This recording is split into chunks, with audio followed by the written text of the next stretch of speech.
அனைவருக்கும் வணக்கம். என்றும் மாணவர்கள் நலனில் உங்கள் இம்பல்ஸ். இன்னைக்கு தமிழ்ல 7ஆம் வகுப்பு பள்ளி பாட புத்தகத்தில் இருக்கக்கூடிய வழக்கு டாபிக்ல இருக்கக்கூடிய வினாக்கள் பத்தி பார்க்க போறோம். வழக்குன்னா என்ன அப்படின்னு சொல்லிட்டு பார்க்கலாம். இப்ப பாருங்க, ஒரு வழக்கு அப்படின்னா என்னன்னா, எழுத்திலும் பேச்சிலும் சொற்களை பயன்படுத்தும் முறை. அந்த காலத்துல முறைப்படி இப்படிதான் பேசணும், இப்படிதான் இருக்கணும் அப்படின்னு சொல்றதுக்கு பேரு என்னது? வழக்கு. அதுல வழக்குல எத்தனை வகைகள் இருக்குன்னு பாத்தீங்கன்னா 2 வகைகள் இருக்கு. என்னென்னதுன்னா, இயல்பு வழக்கு 1, தகுதி வழக்கு 2. இந்த 2 வகைகள் இருக்கு. அப்ப இயல்பு வழக்கு அப்படின்னா என்னன்னா, இயல்பா நம்ம எப்படி பேசுறோம்லோ, முன்னாடி எப்படி பேசிட்டு இருந்தாங்களோ அதை அப்படியே தான் நம்ம பேசணும். அதுக்கு பேரு தான் என்னது? இயல்பு வழக்கு. அந்த இயல்பு வழக்குகளை எத்தனை வகைகள் இருக்குன்னு பாத்தீங்கன்னா 3 வகைகள் இருக்கு. ஓகேங்களா? என்னென்னது? இலக்கணமுடையது, இலக்கண போலி, மருவு அப்படின்னு சொல்லிட்டு 3 வகைகள் இருக்கு. இது ஒன்னொன்னையும் நம்ம டெப்தா பார்க்கலாம். இப்போ முதல்ல இலக்கணமுடையது அப்படின்னா என்னன்னா, அந்த காலத்துல நம்ம தாத்தா பாட்டி இருக்காங்கன்னு வச்சுக்கோங்களேன், இல்லை பெரியவங்க யாருன்னா ஒருத்தர் இருக்காங்கன்னு வச்சுக்கோங்களேன், அப்ப என்ன வார்த்தைகளை பயன்படுத்தினாங்களோ அதையே தான் நம்ம இப்பயும் பயன்படுத்திக்கிட்டு இருக்கோம். அதுதான் என்னது? இலக்கண முறைப்படி அப்படின்னு சொல்லலாம். இங்க பாருங்க, நிலம், மரம், வான், எழுது ஆகிய சொற்கள் எல்லாம் அந்த காலத்துல நம்ம எப்படி பயன்படுத்தி இருக்கோமோ அதே தான் பயன்படுத்துறோம். இப்போ ஃபார் எக்ஸாம்பிள், அந்த காலத்துல மரம்னு சொன்னாங்க, நம்ம இப்ப என்ன சொல்லிட்டு இருக்கோம்? மரம்னு தான் சொல்றோம். வேற எதுனா திருச்சி சொல்றோம்ல? ஒண்ணுமே கிடையாது. அப்ப இலக்கணத்துல அந்த காலத்துல எப்படி சொல்லிட்டு இருந்தாங்களோ அதையே தான் நம்ம இப்பயும் சொல்றோம். அதுக்கு பேரு என்னது? இலக்கணமுடையது. அப்ப சொல்லியிருப்பாருங்க, இங்க பாருங்க, இலக்கண நெறி மாறாமல் முறையாக அமைந்த சொல் இலக்கணமுடையது. அந்த காலத்துல சொன்னது எப்படியோ அதையே தான் நம்ம இப்பயும் சொல்லணும். அதுக்கு பேரு தான் என்னது? இலக்கணமுடையது. அடுத்து பாருங்க, இலக்கண போலி. போலின்னா என்னன்னா, போல இருத்தல், அது போல இருத்தல் அப்படின்ற பொருள்ல வரக்கூடியது என்னது? இலக்கண போலி. இலக்கண முறை மாதிரி இருக்கணும், அது போலவும் இருக்கணும். ஓகேங்களா? இங்க பாருங்க, இல்லத்தின் முன்பகுதி, நம்ம வீடெல்லாம் இருக்கு இல்லைங்களா, அந்த முன்னாடி கதவெல்லாம் இருக்கு இல்லைங்களா, அதுக்கு முன்பகுதி இந்த கேரிடோர்னு சொல்லுங்க இல்லைங்களா, அந்த பகுதியில் பார்த்தீங்கன்னா இல்லத்தின் முன்பகுதியை நம்ம எப்படி சொல்லணும்னா இல்முன்னு சொல்லணும். ஆனால் நம்ம எப்படி சொல்லிட்டு இருக்கோம்னா முன்றில் அப்படின்னு சொல்லி சொல்றோம். அது கரெக்டோ தப்போ, ஆனால் நம்ம கரெக்டுன்னு சொல்லி எடுத்துக்கிறோம் இல்லைங்களா, அதுக்கு பேர் தான் என்னது? இலக்கண போலி. அதே மாதிரி பாருங்க, கிளைப்பகுதி இருக்குல்ல, மரத்தினுடைய கிளைப்பகுதி, அது கிளை நுனின்னு சொல்லணும். ஆனால் நம்ம என்ன சொல்லிட்டு இருக்கோம்? நுனிக்குலை அப்படின்னு சொல்றோம், நுனி கிளை அப்படின்னு சொல்லி சொல்றோம். இப்போ இதில் பாருங்க, இதுக்கு பேர் தான் என்னது? இலக்கண போலி. ஒரு சொல் எப்படி இருக்கோ அதை மாற்றி மாற்றி சொல்றோம். கரெக்டுங்களா? இங்கே பாருங்க, இல்முன், முன்றில், கிளை நுனி, நுனி கிளை. அப்ப மாத்தி மாத்தி சொல்றோம். முன்னாடி இருக்கிற சொற்கள் பின்னாடியும், பின்னாடி இருக்கிற சொற்கள் முன்னாடியும் சொல்றோம். இதுக்கு பேர் வேற என்ன சார் பேர் இருக்குன்னு பாத்தீங்கன்னா முன்பின் தொக்க போலி. ஓகேங்களா? முன்னாடி இருக்கிற சொல் பின்னாடியும், பின்னாடி இருக்கிற சொல் முன்னாடியும் அப்படின்றதுனால அதுக்கு பேர் என்னது? முன்பின் தொக்க போலி அப்படின்னு சொல்லலாம். இங்க பாருங்க, புறநகர் ஒரு எடுத்துக்காட்டு கொடுத்துருக்காங்களா, அதை நம்ம எப்படி சொல்லுவோம்? நகர்ப்புறம் அப்படின்னு சொல்லி சொல்லுவோம். அடுத்து பாருங்க, கால்வாய் அப்படின்னு கொடுத்துருக்காங்களா, அதுக்கு நம்ம எப்படி சொல்லுவோம்? வாய்க்கால் அப்படின்னு சொல்லி சொல்லுவோம். அடுத்து தசை, இதை சதை அப்படின்னு சொல்லி சொல்லுவோம். அடுத்து கடைக்கண், இது எப்படி சொல்லுவோம்?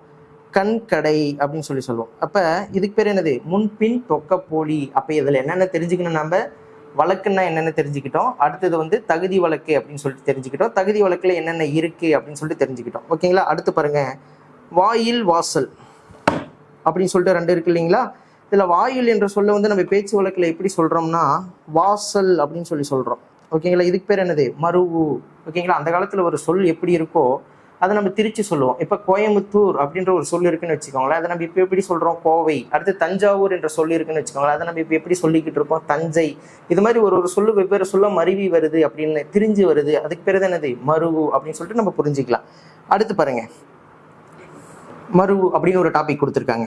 இது நம்ம முன்னாடியே சொன்னதுதான். ஒரு சொல் இருக்குன்னா அதுக்கு தகுந்த மாதிரி வேறொரு சொல்லை பயன்படுத்தக்கூடியது. அதே மாதிரி தான் இருக்கும். மொரோவர் அந்த சொல்லு எதை குறிக்குதோ அதே தான் இதையும் குறிக்கும். அதுக்கு பேர் என்னது? மருவு. இங்க பாருங்க, தஞ்சாவூர் என்னும் பெயர் தஞ்சை. இப்ப திருநெல்வேலி என்னும் பெயரை நெல்லை அப்படின்னு சொல்றோம். அதுக்கு எக்ஸாம்பிள் எப்படி கொடுப்பாங்கன்னா, இலக்கண நெறியிலிருந்து பிறந்து சிதைந்து வழங்கும் சொற்கள் டேஸ் எனப்படும்னு கேட்பாங்க.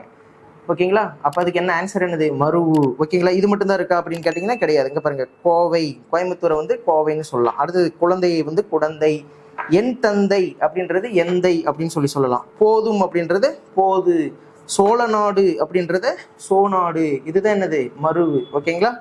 அதே மாதிரி பாத்தீங்கன்னா சைதாப்பேட்டை என்ற ஒரு சொல்லு இருக்குங்களா, அதுக்கு என்ன கேட்டாங்கன்னா மருவு என்னன்னு கேட்டாங்கன்னா சைதை அப்படின்றத நம்ம புரிஞ்சுக்கணும். இப்ப நம்ம பார்த்தது 3மே என்னன்னா இயல்பு வழக்கு. அடுத்து பாருங்க, தகுதி வழக்கு அப்படின்னா என்னது? ஒரு தகுதிக்கு தகுந்தாற் போல, இடத்துக்கு தகுந்தாற் போல ஒரு சில சொற்களை நம்ம பேசணும். அதுக்கு பேர் என்னது? தகுதி வழக்கு. ஏதேனும் ஒரு காரணத்தினால் பிறரிடம் சொல்ல தகுதியற்ற சொற்களை, ஒருத்தர் 2 பேர் நம்ம பேசிக்கிட்டு இருக்கோம், திடீர்னு நாகரிகம், இப்ப மத்தவங்க கிட்ட பேசுறது நம்ம வீட்டுல நம்ம பேசுறதுக்கும் வெளியில பேசுறதுக்கு டிஃபரன்ஸ் இருக்கும்ல. அந்த இடத்துல ஒரு மாதிரி பேசுவோம், வீட்டுல இருக்கும்போது ஒரு மாதிரி பேசுவோம். இதுக்கு பேர் தான் என்னது? தகுதி. அந்த இடத்தை அறிந்து நம்ம செயல்படணும். அதுக்கு பேர் தான் என்னது? தகுதி வழக்கு. இதெல்லாம் முதல் வகை பாருங்க, இடக்கரடக்கல், இடத்துக்கு தகுந்தாற் போல பேசணும். ஓகேங்களா? இதுல 3 வகைகள் இருக்கு தகுதி வழக்குல. முதல்ல என்னன்னா இடக்கரடக்கல், மங்களம், குழுவுக்குறி அப்படின்னு சொல்லிட்டு 3 இருக்கு. அடுத்து பாருங்க, மங்களம் அப்படின்னா என்னது அப்படின்னா, ஒரு அமங்கலமான ஒரு சொற்கள் இருக்கு, கேட்கறதுக்கு கொஞ்சம் அருவருப்பா இருக்கிற மாதிரி இருக்குன்னு வச்சுக்கோங்களேன், அதை நீக்கி ஒரு மங்களமான சொற்களை பயன்படுத்துவது தான் என்னது, மங்களம். அடுத்து குழுவுக்குறி. குழுவுக்குறின்னா என்னன்னா, அந்த குழுக்களுக்கு மட்டும்தான் அந்த வார்த்தைகள் புரியணும், எல்லாருக்குமே புரிஞ்சிடாது. ஓகேங்களா, அந்த குழுக்களுக்கு மட்டும்தான் புரியணும். இப்போ பார்த்தீங்கன்னா அந்த கோபி சுதாகர் வீடியோக்குள்ள சொல்லுவாங்க இல்லையா, கோட் வேர்ட் அக்செப்டட், அவங்களுக்கு மட்டும்தான் அந்த வார்த்தைகள் புரியும், எல்லாத்துக்கும் புரிஞ்சிடாது. இதுக்கு பேர் தான் என்னது, குழுவுக்குறி. முதல்ல இடக்கரடக்கல்னா என்னன்னு பார்க்கலாம். இடக்கரடக்கல்னா என்னன்னா, பிறரிடம் வெளிப்படையாக சொல்லத்தகாத சொற்களை தகுதியுடைய வேறொரு சொற்களால் குறிப்பிடுவது என்னது, இடக்கரடக்கல். அதுக்கு ஒரு எக்ஸாம்பிள் கொடுத்துருக்காங்க பாருங்க, கால் கழுவி வந்தேன் அப்படின்னு சொல்லலாம். அடுத்து குழந்தை வெளியே போய்விட்டது அப்படின்னு சொல்லலாம். அடுத்து ஒன்றுக்கு போய் வந்தேன் அப்படின்னு சொல்லலாம். இப்போ சிறுநீர் கழிக்க போய் வந்தேன் அப்படின்றது அவ்வளோ டீசெண்டாக இருக்காது. அதனால நம்ம எந்த வார்த்தையை பயன்படுத்துறோம்னா, ஒன்றுக்கு போய் வந்தேன் அப்படின்ற ஒரு வார்த்தையை நம்ம இதில் பயன்படுத்திக்கிட்டு இருக்கோம். அடுத்து பாருங்க, மங்களம். மங்களம்னா என்னன்னா, அமங்கலமான ஒரு வார்த்தை இருக்குன்னா அதை நீக்கி மங்களமான ஒரு சொற்களை பயன்படுத்த பேரு தான் என்னது, மங்களம். இதுல என்னென்ன இருக்குன்னா பாருங்க, செத்தார் என குறிப்பிடாமல் துஞ்சினார் என குறிப்பிட்டார் அப்ப முன்னாடி. ஆனா நாம் இந்த காலத்துல என்ன பண்ணியிருக்கோம்னா, இயற்கை எய்தினார் அப்படின்ற வார்த்தையை பயன்படுத்துறோம். இவ்வாறு மங்களம் இல்லாத சொற்களை மங்களமான வேறொரு சொற்களை பயன்படுத்தி பேசுவது தான் என்னது, மங்களம். அதுக்கு வேற ஒரு எக்ஸாம்பிள் கொடுத்துருப்பாங்க. ஓலைன்னா என்னது, திருமுகம். அடுத்தது கருப்பாடு, வெள்ளாடு. அடுத்தது விளக்கை அணை அப்படின்னா விளக்கை குளிரவை. விளக்கை அணைன்னு சொல்லக்கூடாது, வீட்டில் தீபம் எரியுது, விளக்கை அணைன்னு சொல்லக்கூடாது, விளக்கை குளிரவை அப்படின்றத சரியான தமிழ் சொல்லா இருக்கும். அடுத்து பாருங்க, சுடுகாடு. சுடுகாடுன்ற வார்த்தை கொஞ்சம் டீசெண்டா ஆக்வர்டா இருக்கிற மாதிரி இருக்கும். ஆனா நம்ம எந்த சொல்ல பயன்படுத்தணும்னா, நன்காடு அப்படின்ற ஒரு சொல்ல பயன்படுத்தணும்னா அது கொஞ்சம் டீசெண்டா இருக்கும். இதுக்கு பேர் தான் என்னது, மங்களம். அடுத்து பாருங்க, குழுவுக்குறி. குழுவுக்குறின்னா பலர் கூடியிருக்கிற இடத்துல நீங்க ஒரு வார்த்தையை சொல்றீங்க அப்படின்னா அது அந்த குழுக்களுக்கு மட்டும்தான் புரியுற மாதிரி இருக்கும், எல்லா குழுக்களுக்கும் புரிஞ்சிடாது, அருகில் இருக்க அனைவருக்குமே புரிஞ்சிடாது. அதுக்கு பேர் தான் என்னது, குழுவுக்குறி. இதுல பாருங்க ஒரு எக்ஸாம்பிள் சொல்லியிருக்காங்க, பொன்னை பரியனல் யார் சொல்லக்கூடியது அப்படின்னு கேட்பாங்க. இதுதான் கொஸ்டின். பொன்னை பரியனல் யார் சொல்லுவாங்கன்னா, பொற்கொள்ளர் பயன்படுத்துவது. ஓகேங்களா. அடுத்து பாருங்க, ஆடையை காரை எனல். ஓகேங்களா, ஆடை, யானை மேல ஒரு ட்ரெஸ் போட்டிருப்பாங்க இல்லைங்களா, அதுக்கு பேர் தான் என்னது, காரை. அதை யார் சொல்லுவாங்கன்னா, யானைப்பாகர் பயன்படுத்தக்கூடிய ஒரு சொல். இதெல்லாம் வேற எந்த டைம்ல கேட்பாங்க, கொஸ்டின் ஆஃப் வியூல எப்படி கேட்பாங்க அப்படின்னு பாத்தீங்கன்னா, இப்படி கேட்பாங்க, நாகரிகம் கருதி மறைமுகமாக குறிப்பிடுவது டேஸ் எனப்படும். சிம்பிளா கேட்டு போயிடுவாங்க, மேலோட்டமா கேட்பாங்க. இதுக்கு பேர் தான் என்னது, இடக்கரடக்கல். அடுத்து பாருங்க, மங்களமற்ற சொற்களை மாற்றி மாற்றி மங்கள சொற்களால் குறிப்பிடுதல் டேஸ் எனப்படும், மங்களம் எனப்படும். அடுத்தது, பிறர் அறியாமல் ஒரு குழுவுக்கு மட்டும் புரியும் வகையில் குறிப்பிடுதல் என்னது அப்படின்னு சொல்லிட்டு கேட்பாங்க. அதுக்கு பேர் என்னது, குழுவுக்குறி. அப்ப இதில் நம்ம என்னென்ன பார்த்துருக்கோம், வழக்குன்னா என்ன, ஓகேங்களா. அடுத்து வந்து இயல்பு வழக்கு, தகுதி வழக்கு, இதெல்லாம் 3 பார்த்துருக்கோம். ஓகேங்களா. அடுத்து பாருங்க, போலி அப்படின்னா என்ன. போலின்னா என்னன்னா, ஒரு சொல் இருக்குன்னா அது போலதான் இருக்கணும், ஆனா அதுக்கான பொருள் வந்து என்ன பண்ணக்கூடாது, மாறக்கூடாது. அதுக்கு பேர் தான் என்னது, போலி. இதுல 3 வகைகள் இருக்கு. ஓகேங்களா. முதற்போலி, இடைப்போலி, கடைப்போலி. ஒரு சொல்லு கொடுக்குறாங்கன்னு வச்சுக்கோங்களேன், உங்ககிட்ட நான் ஒரு சொல் சொல்றேன், ஆனா நான் சொல்ற சொல்லும் உங்க மனசுல நினைக்கிற சொல்ல ஒண்ணுதான் அப்படின்னும் போது அதுக்கு பேர் தான் என்னது, போலி. இப்ப பாருங்க, எடுத்துக்காட்டு பாருங்க, முதற்போலி. முதல் எழுத்துக்கள் மட்டும் மாறி வந்து ஒரே ஒரு விதமான பொருளை தந்தால் அதுக்கு பேர் என்னது, முதற்போலி. ஓகேங்களா. இங்க பாருங்க, பைசல் என்ற சொல் இருக்கு, பசல், பைசல். முன்னாடி இருக்கக்கூடிய இந்த எழுத்து மட்டும் மாறி இருக்கா. அடுத்து பாருங்க, மஞ்சு, மைஞ்சு. ஆனா ப்ரொனன்சியேஷன்ல நம்ம சொல்லும் போது ஒரே மாதிரி தான் இருக்கும், ஆனா எழுத்துக்கள் வந்து மாறி இருக்கும். அது மாதிரி மாறி இருந்தாலும் அதுக்கு அதுதான் பொருள், அதுக்கு பேர் தான் என்னது, போலி. அடுத்து மயல், மையல் கொடுத்துருக்காங்களா. இந்த எழுத்துக்கள் முன்னாடி இருக்கிற எழுத்துக்கள் மட்டும்தான் மாறி இருக்கு, ஆனா வந்து மற்ற அந்த வார்த்தைகளுக்கான விளக்கம் என்னவா இருக்கு, ஒரே மாதிரி தான் இருக்கு. இதுக்கு பேர் தான் என்னது, முதற்போலி. அடுத்தது இடைப்போலின்னா என்னன்னா, இடையில கொடுத்துருக்கக்கூடிய எழுத்துக்கள் வந்து மாறி இருக்கும், ஆனா அதற்கான பொருள்கள் ஒன்றுதான். அங்க பாருங்க, அமைஞ்சு, அமைச்சு, இளஞ்சி, இளைஞ்சி, இந்த இது மாறி இருக்குங்களா.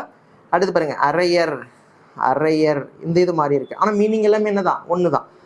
இது மாதிரி முதல்ல கொடுத்துருக்கிறது மாறி இருக்குன்னா முதற்போலி, இரண்டாவதுல இருக்கக்கூடிய இடையில இருக்கக்கூடியது மாறி இருக்குன்னா இடைப்போலி, கடைசியில கொடுத்துருக்கிற ஒரு எழுத்து மாறி இருக்குன்னா அதுக்கு பேர் என்னது, கடைப்போலி. அவ்வளவுதான் வித்தியாசம். ஓகேங்களா. இப்ப போலிகள் எத்தனை வகைப்படும்னா 3 வகைப்படும், முதற்போலி, இடைப்போலி, கடைப்போலி, 3 வகைகள் இருக்கு. அடுத்து பாருங்க, கடைப்போலி. அகம் என்ற ஒரு சொல்லு இருக்குன்னு வச்சுக்கோங்களேன், அகன் என்ற சொல்லு இருக்குன்னா ரெண்டுக்கும் ஒரே மீனிங் தான். ஓகேங்களா. ஆனா எழுத்துக்கள் வந்து எப்படி இருக்கு, மாறி இருக்கு. இதில் கொஸ்டின் பாயிண்ட் ஆஃப் வியூல எப்படி கேட்பாங்கன்னா, மேட்ச் த ஃபாலோயிங்ல கொடுத்து வேர்டிங் மட்டும் கொடுத்துட்டு பொறுத்துக்கன்னு சொல்லிடுவாங்க. ஓகேங்களா. அடுத்து பாருங்க, நிலம் அப்படின்னு கொடுத்துருக்காங்களா, அடுத்தது நிலன் அப்படின்னு கொடுத்துருக்காங்க, ரெண்டும் ஒண்ணுதான். ஓகேங்களா. அடுத்தது பாருங்க, இன்னொரு எக்ஸாம்பிள், முகம், முகன், பந்தல், பந்தர், சாம்பல், சாம்பர். அப்போ இதுலேருந்து நம்ம என்ன புரிஞ்சுக்கணும்னா, ஒரு எழுத்து எங்கே மாறி இருக்குது அப்படின்றத நம்ம தெரிஞ்சுக்கணும். முதல்ல மாறி இருந்தால் முதற்போலி, இடையில மாறி இருந்தால் இடைப்போலி, கடைசியில் மாறி இருந்தால் கடைப்போலி அப்படின்னு சொல்லி புரிஞ்சுக்கலாம். அடுத்து பாருங்கள், முற்றுப்போலி. அப்போ போலியே 3 வகைகள் தான் சொன்னீங்க. அது என்ன முற்றுப்போலி? இந்த போலிகள் அல்லாமல் கடைசியாக இன்னொன்று இருக்குது. எல்லாம் கொடுத்துருக்கிற அனைத்து எழுத்துக்களுமே மாறி இருக்கும், ஆனால் மீனிங் ஒன்று தான். ஓகேங்களா? இதுக்கு பேர் தான் என்னது? முற்றுப்போலி. இதற்கான ஒரு எடுத்துக்காட்டு பார்த்துருக்கங்க. 5 அப்படின்னு சொல்கிறேன்னு வச்சுக்கோங்களேன். இப்போ நம்ம தாத்தா பாட்டிலாம் சொல்லுவாங்களே, 5 ரூபா கொடு, 5 ரூபா கொடு, கொடுக்குறேன், கேட்பாங்களா இல்லைங்களா? அப்போ 5 அப்படின்னு சொல்கிறதும் 5 அப்படின்னு நம்ம சொல்கிறதும் எல்லாம் தான் என்ன தான்? ஒன்று தான். ஆனால் 3 எழுத்துக்களுமே பாருங்கள் சேமாவே கிடையாது. 5, 5 இந்த 2 எழுத்துக்களுமே இங்கே பாருங்கள், இந்த பாக்ஸில் இருக்கிறது பாருங்கள், கடைசியில் கொடுத்துருக்கூடிய அனைத்து எழுத்துக்களுமே முழுமையாக மாறி இருக்கு. ஆனால் இது என்ன இருக்கு? ஒரே ஒரு பொருளை தான் தருது. இதுக்கு பேர் தான் என்னது? முற்றுப்போலி. ஓகேங்களா?